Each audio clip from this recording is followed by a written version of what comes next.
The galaxy had long believed Earth was nothing more than a small blue planet on the edge of a quiet arm of the Milky Way. Many species knew of it, but few paid attention. Humans had fought their wars, built their cities, and reached the stars, later than most galactic civilizations. They were considered young, inexperienced, and not a real threat. Yet deep below the surface of Earth, a secret waited, hidden for thousands of years, unknown to almost everyone, even to the people of Earth themselves. Far away in a distant sector, an alien observation fleet monitored the human homeworld.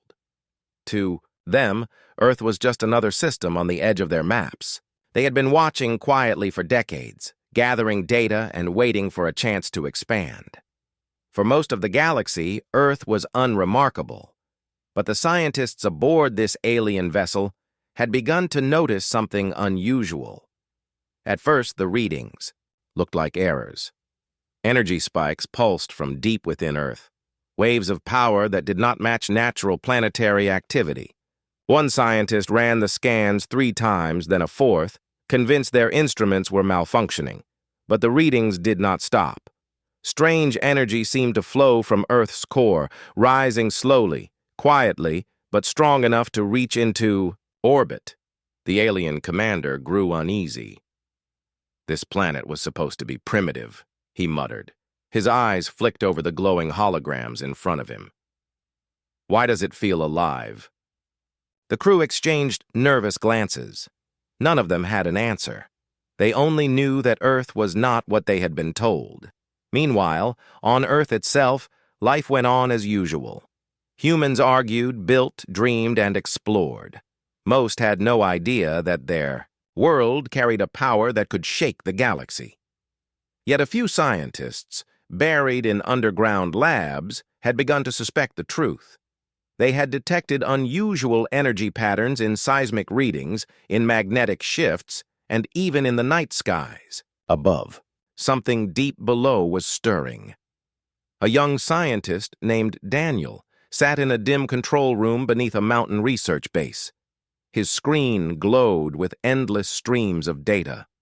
Numbers danced, lines spiked, and strange rhythms pulsed across the display. He rubbed his tired eyes, but the readings did not change. Whatever was hidden beneath Earth's surface, it was growing stronger. He turned to his colleague, a woman named Maya. "It's not natural," he said quietly. "These waves, it's almost like they're alive." Maya leaned forward, her face lit by the soft glow of the monitor. "If this is true, then Earth has been hiding something for centuries, maybe longer."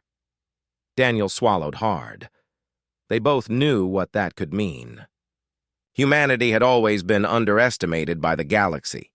Humans were seen as reckless, emotional, unpredictable. But if their world held a secret power, then everything would change. High above, the alien fleet continued its surveillance. Their leaders sent urgent reports back to their empire. Earth was no longer just a curiosity. It was a mystery that could not be ignored. Some called for an invasion, others for caution. No one could decide. What if Earth's hidden power was a weapon? What if it was older than humanity itself? The galaxy had faced many threats, but this was different. This was a secret buried in plain sight, a secret that could shift the balance of power. On Earth, strange events began to surface. Lights flickered in the skies. Strange auroras danced where none should be. Ships in orbit reported systems failing when they passed above certain regions of the planet. Some claimed to hear whispers in the static of their radios, voices that spoke in languages no one recognized. In one quiet night, Daniel and Maya stood outside the mountain facility, staring at the stars. The ground trembled faintly beneath their feet, a rhythm almost like a heartbeat. The air seemed to hum with energy. Maya whispered, "The Earth itself, it's waking up." Neither of them knew what it meant. Neither of them could explain why their world carried such power, but both of them understood something very clearly. If Earth was waking, the galaxy would notice. And far across the stars, it already had. Alien eyes watched, alien councils whispered. Rumors spread through the trade routes and space stations. For the first time, the galaxy turned its full attention toward a planet it had once ignored. But Earth was not afraid. The humans who sensed the truth felt something rising inside them too. They had always been survivors, always been fighters, and now, with their hidden power stirring, they were becoming something more. The aliens did not yet understand what they were facing. They believed Earth was just another world. But they were wrong. The hidden power of Earth was not just energy. It was destiny, and soon the galaxy would discover it. The news of contact spread across the galaxy like fire in dry grass. Every council, every empire, every wandering fleet was speaking about Earth. They called it the Lost World, the forgotten cradle of humans. For centuries, they had believed. Humanity was gone, erased by time or destroyed by war. Now they had seen the signal, and the name of Earth was again on every tongue. On the planet itself, people lived in cities of steel and glass, with skies full of aircraft and towers of light. They had advanced, though not as far as some galactic races. Earth had rebuilt after its own dark ages, creating ships that reached nearby stars, but never yet touching the grand stage of the galaxy. For humans, space was still a frontier, not a home. That was about to change. In the great city of Geneva, leaders gathered. Screens displayed the strange alien message that had been decoded. It was a call, half greeting and half demand. The Galactic Council wanted Earth to stand before them and explain its return. Some leaders argued for caution. They feared invasion, domination, or worse. Others felt excitement, believing this was the chance to rise, to prove humanity's worth. The debates lasted for days, voices raised and tempers sharp. Among them sat a woman named Ellen Hart.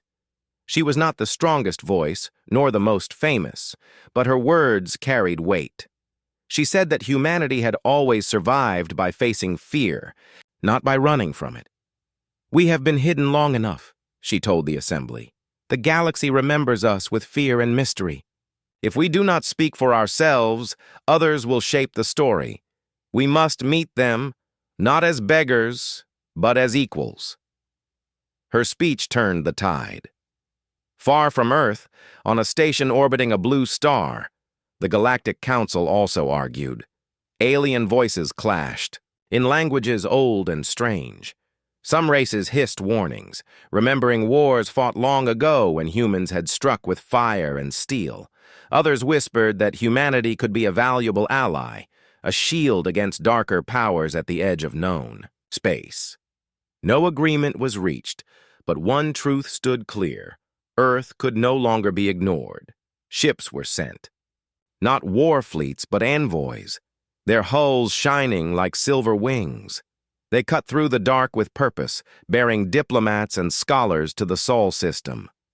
As they approached the outer planets, their crews looked with awe at Jupiter's storms, Saturn's rings, and Neptune's cold beauty.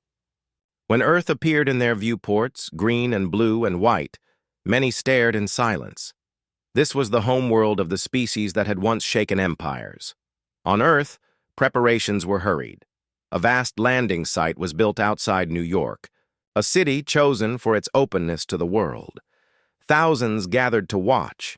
News networks streamed every moment, and children sat on rooftops, waiting for the first sign of alien ships. When the sky lit up with glowing trails, cheers and cries rose together. For the first time in living memory, humanity was not alone. The first ship descended slowly, its hull smooth and alive with patterns of light. The crowd fell silent. Engines whispered as it touched the ground, and a ramp lowered. Figures stepped, out, tall and graceful, their eyes glowing faintly in the sunlight. They carried no weapons, only staffs of crystal and banners of their council. A hush hung over the field, broken only by the sound of cameras and the wind. The humans had chosen Ellen Hart as one of their first voices. She walked forward, steady though her heart raced. The alien leader bowed, not low, but enough to show respect. A translator hummed between them. The first words spoken were simple. "We are the Council of Worlds. We come to see the children of Earth." Ellen answered with equal calm. "We are not children. We are humanity. We welcome you to our home." Across the galaxy, billions watched these words. Some cheered, some trembled, and some began to plan. Old enemies of humankind stirred in their hidden lairs, remembering debts not yet paid. Allies wondered if humanity's fire could be guided, or if it would one day burn them too. The meeting had begun, and the balance of the galaxy was already shifting.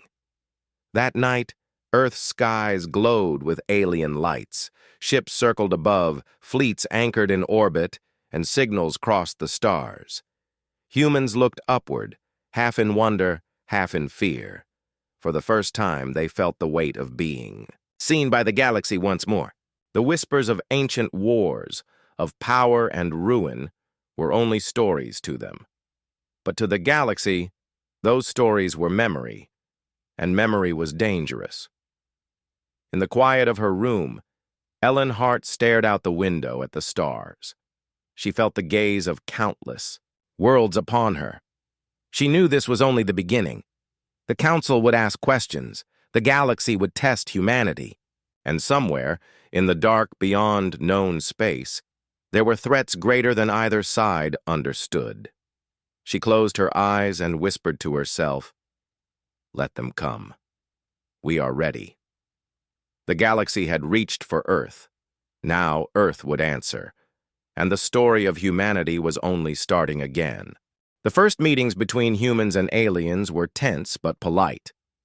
In New York, under the watch of millions, the Council envoys sat across from Earth's chosen leaders. Their long hands rested calmly on the table while human delegates shifted. In their seats, uncertain but determined. Words were exchanged, translated slowly through machines, each side careful not to provoke or reveal too much. The Council wanted to know how humanity had survived so long in silence. They remembered old wars, old alliances, and old betrayals. They asked why Earth had not returned to the galactic stage for centuries. Ellen Hart and the others answered with honesty, but also with caution. They spoke of Earth's struggles, of wars fought among themselves, of times of hunger and darkness. They spoke of rising again, rebuilding, and dreaming of the stars. Yet they did not tell everything. Some secrets of Earth's past were too dangerous to reveal. Outside the meeting, halls, the world was alive with wonder and fear. In every nation, screens showed the images of alien faces and alien ships. Children pointed to the skies, asking if they could one day travel among the stars. Soldiers stood ready, weapons hidden but waiting. Some people prayed, believing this was a test of faith. Others protested, shouting that the aliens would bring chains and fire. The world was divided, yet united in one truth. Everything had changed. On the alien ships above Earth, messages flew between fleets. Some captains argued that humanity should be brought under control quickly before their strength grew again. Others warned that striking now would unite humans against them. In the shadows of the Council, spies traded whispers, trying to measure Earth's true power. Was humanity weak, or had they only been hiding their strength? The answer was unclear, and that uncertainty was more dangerous than any weapon. 1. Evening, Ellen Hart was invited aboard the flagship of the Council envoys. She walked through shining corridors lined with flowing light, her reflection captured in polished walls. The alien leader, a tall figure named Veyron, guided her. His voice was calm, yet his eyes were sharp with curiosity. "Your people vanished from the stars," he said. "We feared you were destroyed. We hoped you were gone. And now you return. Why now?" Ellen paused before answering. She looked through a wide window at Earth, glowing blue and white below. "Because we are ready," she said. "Because the galaxy has forgotten us, and we will not be forgotten. We return not to beg, but to stand." Veyron studied her for a long moment, then nodded. His expression did not show agreement, but respect.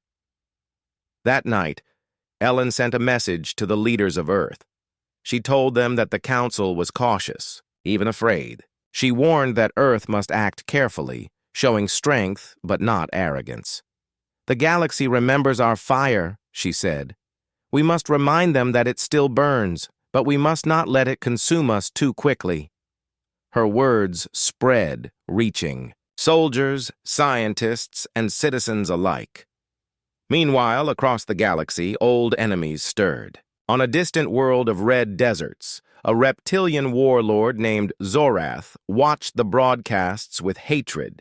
His people had once fought humanity in ancient battles that shattered planets. They had never forgiven the defeat.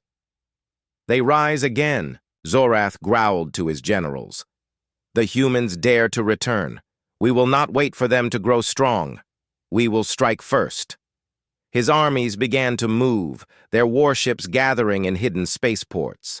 Back on Earth, human scientists studied the alien technology with hungry eyes. They saw engines that bent space, weapons of light, and shields that glowed like stars. But what amazed them most was that humans were not as far behind as they had believed. With time and unity, Earth could rise quickly. The galaxy had expected to meet a forgotten people. Instead, they had found a race ready to learn, adapt, and advance faster than any other. At the same time, strange signals were detected beyond the edge of the solar system. Some believed they were natural, echoes of stars. Others feared they were scouts, watching from the dark. The Council envoys denied sending them, but their unease was clear. Ellen began to suspect that Earth was not only being watched by allies and enemies, but by something far older, something waiting for humanity to step into the light again. The days of cautious diplomacy slowly turned into weeks. Trade was offered, knowledge shared, but trust remained thin. Both sides smiled for the cameras, but behind closed doors, tension grew. Every word was weighed, every promise tested. Humanity stood on the edge of a new era, but the edge was sharp, and one wrong step could cut deep. One night, Ellen stood on a balcony overlooking the city. Lights sparkled below. Alien ships glowed above, and the hum of the future filled the air. She felt the weight of her people, the hopes of billions resting on her shoulders. For a moment, fear touched her heart. But then she remembered the long history of her kind. Humans had been hunted, enslaved, broken, and forgotten. Yet always they rose. Always they returned. She whispered into the night, not to anyone but to herself, to her ancestors, and to the stars. The galaxy meets Earth once more, and this time we will not fade. The weeks after the first contact became a storm of movement across Earth. Every nation sent delegates. Every leader tried to claim a voice in the growing talks. The Council envoys held sessions in New York, but secret meetings were happening in underground bases and shadowed rooms. Humanity was learning, but they were also preparing. Military leaders pressed for strength. They argued that the galaxy remembered humanity as a force of war, and that fear was the only language aliens understood. Scientists pushed for exploration, eager to unlock the secrets of alien technology and advance faster than ever before. The common people were divided. Some celebrated, others protested, and many lived in fear that invasion was only a heartbeat. Away, Ellen Hart carried the burden of balancing all voices. She spoke often with the Council envoys, walking the careful line between respect and defiance. Her words echoed across broadcasts, reminding humans that they were not weak, but also warning them not to act recklessly. Yet she felt the pressure. growing heavier. Each day, new rumors reached her, whispers of alien warlords moving fleets, reports of strange movements near the edges of the system, warnings that the Council itself was not united in peace. Above Earth, alien ships continued to hover in orbit. Their sleek designs and glowing lights filled the night sky with beauty and unease. To some, they were protectors. To others, they were watchers. And to the militaries of Earth, they were targets in waiting. Behind closed doors, generals prepared. Weapons and defenses. They knew the galaxy would test them. The only question was when. On Mars, a new base was being built in record time. Human engineers and soldiers worked day and night, using both their own machines and alien tools that had been shared in exchange for minerals and resources. Mars became the symbol of humanity's return to the stars. Ships launched from there, smaller than the alien craft but fast and sharp. For the first time, Earth began to show that it was no longer a planet to be ignored, but a growing power. Meanwhile, far away in the red deserts of Zorath's world, the warlord sharpened his plans. His reptilian generals stood before a massive display of stars, their claws pointing at Earth's position. "They are not ready," Zorath declared. "The Council debates while the humans gather. We will strike before they awaken fully. We will erase them this time." His fleets began to move in silence, engines burning cold, hidden from the Council's eyes. Back on Earth, Ellen was invited once again to the Council flagship. This time, the atmosphere was heavier. Veyran, the alien leader, spoke with less patience than before. "Your people prepare for war," he said. "Your fleets grow, your weapons awaken. Do you intend to bring the galaxy into fire again?" Ellen's answer was calm, though her heart pounded. "We prepare because we must. The galaxy remembers us as warriors, but it forgets why we fought. We never sought war. We sought survival. And we will survive again." Veyran studied her carefully. He did not speak of it, but he too had heard the whispers of Zorath's armies. He knew danger was coming, and though he distrusted humanity, he also feared what would happen if Earth fell unprepared. In that silence, an understanding passed between them. Neither trusted the other, but both knew they faced a storm. Back on the ground, ordinary people began to feel the tension in the air. Cities buzzed with rumors of alien spies and hidden wars. Soldiers marched openly through the streets, their uniforms shining with new symbols of Earth's unity. Children painted stars on walls, dreaming of traveling among them. Fear and hope walked side by side, and no one knew which would win. One evening, Ellen received a secret message. It came not from humans, but from an alien faction within the Council. The message warned of fleets gathering in the dark, preparing to strike at Earth. It did not say who commanded them, but Ellen understood the truth. Zorath had not forgotten. His hatred was moving closer. She gathered Earth's leaders in a quiet chamber. Maps of space glowed on the walls as she spoke. "War is coming," she told them. "Not from the Council, but from those who fear us. Most. If we wait, we will be destroyed. If we rise together, we may stand." For a moment, the room was silent. Then, one by one, heads began to nod. Earth was not ready, but they would fight if they must. Above, the alien envoys continued their formal talks, but beneath the surface, preparations began. Earth's fleets trained harder, new weapons were tested, and secret alliances were formed. The galaxy had met Earth once more, and Earth was no longer content to only shake hands. They were ready to defend themselves, and perhaps more. In the quiet of the night, Ellen stood again on her balcony, looking at the stars. The lights of alien ships shimmered above, and she knew that beyond them, war was already moving. She did not know if humanity would survive what was coming, but she knew one thing with certainty. The galaxy would never again forget Earth. The warning of war spread through Earth's hidden channels like a shadow moving across the world. Ellen Hart and the leaders knew the danger was real, but they also knew panic would destroy them before the enemy even arrived. For now, the people were told only part of the truth, that the galaxy was unstable and that humanity must be ready for anything. Behind the scenes, the preparations were fierce. Factories that once built cars now built starship parts. Underground bunkers turned into command centers, their walls filled with screens and glowing maps of space. On Mars, the base expanded into a fortress, guarded by towers of steel and weapons that watched the stars. Earth was not yet a match for the great powers of the galaxy, but it was no longer helpless. In orbit, the first fleet of human-built warships gathered. They were smaller and less advanced than the alien cruisers, but their design carried the sharpness of human determination.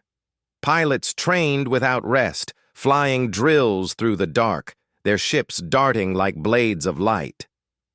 Soldiers were drilled harder than ever, learning not only Earth's tactics, but also the strategies of the galaxy. Humanity was learning, adapting, and growing faster than the Council had expected. Meanwhile, whispers of Zorath's fleet reached the Council itself. In the Grand Chamber of Stars, alien voices argued. Some wanted to warn Earth openly, but others feared revealing weakness.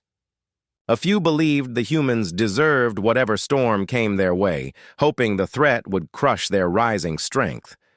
Veyron, the envoy leader, remained silent through most of the debate. He knew that if humanity fell too quickly, something far worse would rise in its place. On Earth, Ellen was restless. She spent nights staring at reports, messages, and warnings. The burden pressed heavily on her shoulders, but she did not falter. She had become the voice of a people, the one the galaxy listened to, whether she wanted it or not. Her words had to carry hope, even when her heart was heavy with fear. One evening, a strange signal reached Earth. It was faint, broken, and carried across the void with urgency. The scientists traced it to the outer edges of the solar system. At first, they thought it was another probe or alien scout, but the signal carried a symbol, an old human mark, a crest from wars long past. The Council dismissed it as impossible, but Earth's historians whispered a darker truth. The last time that crest had been seen, it had flown from ships that turned entire fleets to ash.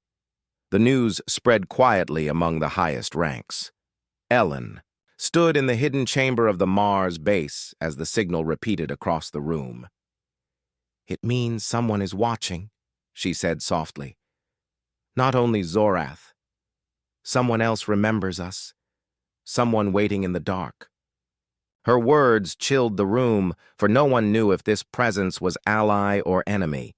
As the days passed, tension rose higher. Alien envoys grew impatient with Earth's military expansion. They warned that humanity must not act too aggressively, that the Council did not permit sudden rises in power. Ellen answered with calm defiance. "We will not stand still while danger comes for us," she told them. "We do not ask for war, but if war is brought to us, we will fight." In secret, Veyron met with her again. His expression was grim. "Zorath is coming," he admitted. "I cannot speak of it openly, but his hatred will not stop. He believes the galaxy will only be safe when humanity is ash and dust. You must be ready." Ellen nodded, though fear gripped her chest. She asked him, "And what will the Council do?" Veyron did not answer. His silence was the answer. Across Earth, the people prepared in their own way. Some built shelters, stockpiling food and water. Others volunteered for service, their hearts burning with pride to defend their world. Artists painted murals of stars and ships, symbols of hope against the unknown. Children played with toy rockets, dreaming of joining the fleets one day. Humanity was afraid, but it was also alive with fire. On the edge of space, the first skirmish came. A human patrol ship near Neptune vanished. Its last transmission was static and a flash of light. Days later, wreckage was found drifting, melted and broken by weapons not of Earth. The enemy had arrived. The council called it an accident. A misunderstanding, but Ellen knew better. She stood before the world on a broadcast, her face calm, though her voice carried urgency. "We are not alone," she said. "We are not safe. But we are strong. We will face what comes, together." Her words echoed in every home, in every heart, sparking courage where fear had taken hold. That night, the first human fleet left Earth's orbit. Their engines burned bright against the dark, carrying pilots and soldiers into the void. Families watched from rooftops and fields, their eyes filled with tears and hope. Humanity was no longer hidden, no longer waiting. They were stepping into the storm. Far away, Zorath's warships gathered, their hulls jagged and dark, their weapons glowing red with hunger. The warlord stood on his command deck, watching the stars. "The humans rise again," he growled. "But this time, I will finish what my ancestors began." His fleet turned toward Earth, and the galaxy trembled. The stage was set. Humanity had prepared, the council had debated, and the enemy had moved. The galaxy would soon learn whether Earth was still the fire that once burned empires, or only ashes waiting to scatter. The first human fleet moved through the dark with steady determination. Their ships were not as large as the alien cruisers, nor as polished, but they carried the sharp edge of a people who refused to bow. Pilots sat in their cockpits, hands tight on the controls, eyes fixed on the stars ahead. For many, it was their first time leaving the safety of Earth's orbit. For all, it was a journey into danger. In hidden space beyond Neptune, the enemy was already waiting. Zorath's ships lurked like predators in the shadows, their hulls jagged and black. They had cloaked their signals, watching Earth's movements with cruel patience. Zorath himself stood tall on the bridge of his flagship, his scales glinting, under the red glow of alien screens. "Let them come," he growled. "Let them think they are ready." His claws tapped the console, waiting for the moment to strike. Back on Earth, the council envoys grew restless. Reports of missing ships had reached them, but they refused to admit war was near. Some wanted to leave, fearing Earth would drag them into bloodshed. Others wanted to tighten control, to demand humanity step back. Varen alone stayed calm. He knew Zorath's hatred, and he knew the storm could not be avoided. Quietly, he sent warnings to Ellen Hart, urging her to be ready. Ellen met with the commanders of Earth's fleet through a secure channel. The image of their ships floated behind her, glowing faintly on the screen. "Do not seek glory," she told them. "Do not seek revenge, seek survival. Show them we will not bow, but do not throw away your lives." The commanders nodded, their faces hard with resolve. They knew the truth. If they failed, Earth itself would fall. The clash came suddenly. The first human patrol near Pluto caught sight of a shadow moving fast through the void. Before they could react, beams of red light cut across the darkness, ripping their ship apart. The fleet scrambled, alarms ringing in every cabin as Zorath's forces surged forward. Explosions lit the black, and the battle began. Human ships darted and spun, smaller and faster than the enemy expected. They weaved through fire, striking with sharp missiles and energy bursts. One by one, Zorath's smaller craft fell, torn apart by the unexpected ferocity of Earth's pilots. But the enemy was larger, older, and ruthless. Their cruisers loomed like giants, their cannons unleashing storms of fire that shook human ships to their core. From Earth, the world watched, in horror and pride. Streams of the battle reached every screen, showing flashes of light against the stars. Families held each other, praying for the safety of those they had sent to fight. Children cheered when a human ship struck true and fell silent when another was destroyed. The war had come home, and the galaxy was watching. On his flagship, Zorath snarled as his ships fell one by one. He had underestimated them. "They are still dangerous," he hissed. "But they will not survive me." He gave the order, and his fleet tightened, pressing forward with brutal force. Human ships were forced back, struggling to hold the line, as explosions flared around them. On the command deck of Earth's flagship, Captain Raymond Cole stood firm. His face was pale, but his voice carried steady. "We hold here," he ordered. "If they break us, Earth burns. Hold the line." His crew obeyed, firing every weapon, every missile, every beam. The flagship became a wall of fire in the dark, buying precious time for the fleet. At the same moment, Ellen Hart stood before the United Earth Assembly, her voice carried across the planet. "This is our test," she said. "The galaxy believed we were gone. The galaxy believed we were broken. But tonight we show them that humanity still stands. Whatever comes, we will endure." Her words sparked hope, even as fear gripped the world. The battle raged on, neither side yielding. Human ships fought with desperation, striking where the enemy was weakest, retreating when the fire grew too heavy. For every ship lost, two more pressed forward. For every pilot who fell, another shouted with defiance into the dark. Then, something unexpected happened. A signal cut across the battlefield, sharp and powerful. It was the same crest, the same ancient human mark that had been heard weeks before. From the black, ships emerged, not alien, but human. Old designs, older than any alive could remember, yet powerful, shining with energy that had not been seen in centuries. They tore into Zorath's flank, their weapons burning with unmatched fire. The galaxy gasped. Humanity had not been alone in its exile. Somewhere in the dark, remnants had survived, hidden, waiting. And now they had returned. Zorath roared in fury as his fleet faltered. "Impossible!" he cried, his claws tearing at the console. But it was no dream. The lost children of Earth had come home, and the battlefield was no longer his. On Earth, Ellen stood frozen as the reports came in. "Who are they?" her advisors asked. "Where did they come from?" Ellen whispered only one word, a word that carried both hope and dread. "Us." The battle turned, and Zorath's fleet began to break. But victory was not yet certain. The galaxy had just witnessed the return of Earth, not once, but twice. Humanity was no longer hidden, no longer forgotten, and the universe would never be the same again. The battlefield near Pluto burned with light and wreckage.